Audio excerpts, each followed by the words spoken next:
बिस्मिल्लाहिर्रहमानिर्रहीम। अस्सलाम वालेकुम। जैकब न्यूज़ सां मां आहियां आबिद अली मंगरियो।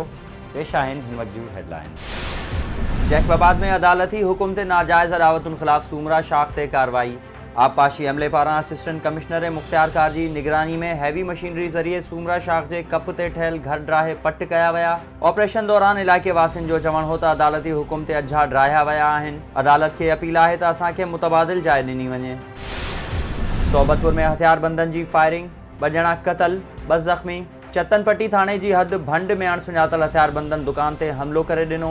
फायरिंग के नतीजे में गुलाम हुसैन डोमकी ऐं अल्लाह बख्श डोमकी मारिजी विया, जॾहिं त मोहम्मद इब्राहिम ऐं अब्दुल ख़ालिक डोमकी सख़्त ज़ख़्मी थी पिया, जन खे ॻणती जोगी हालत में जैकबाबाद मुंतकिल कयो वियो। इत्तला ते पुलिस पहुची लाश सोबतपुर अस्पताल मुंतकिल कया। ज़रियनि मूजिब वाक़ियो पुराणे तकरार तां पेश आयो आहे।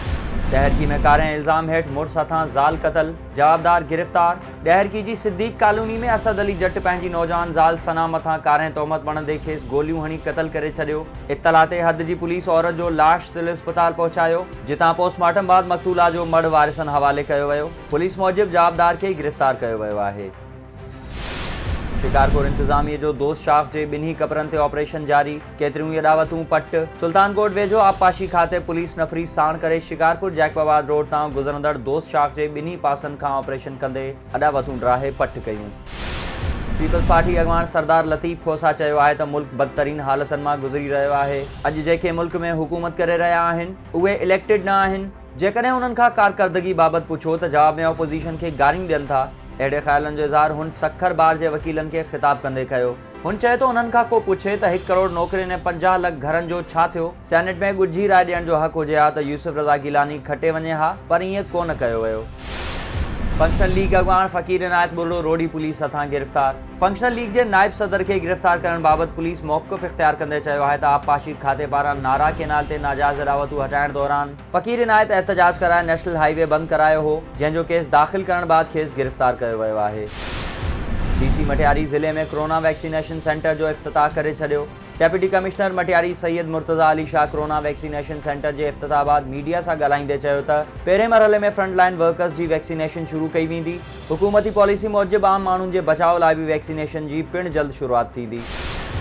कमिश्नर नसीराबाद पारां सोबतपुर जो दौरो, ऑफिसर सां गॾिजाणियूं। Commissioner Abid Saleem Qureshi deputy commissioner office में प्रेस ब्रीफिंग दौरान ॻाल्हाईंदे चयो त हुकूमत जी कोशिश आहे त अवाम खे वधि खां वधि रिलीफ ॾिनो वञे। तालीम, सिहत ऐं पीअण जो साफ़ पाणी अवाम जो बुनियादी हक़ आहे। शहरियुनि जो बि फ़र्ज़ बणिजे थो त हू सफ़ाई सुथराई जे हवाले सां म्यूनिसिपल जे अमले सां सहकार कनि। मीडिया बि ग़लति कमनि जी निशानदही करे त जीअं सुधारो आणिजे। इन मौक़े ते डेप्यूटी कमिश्नर सोबतपुर बीबरक ख़ान काकड़, असिस्टेंट कमिश्नर नईम ख़ान उमरानी ऐं ॿिया ज़िलई ऑफिसर पिण मौजूदु हुआ।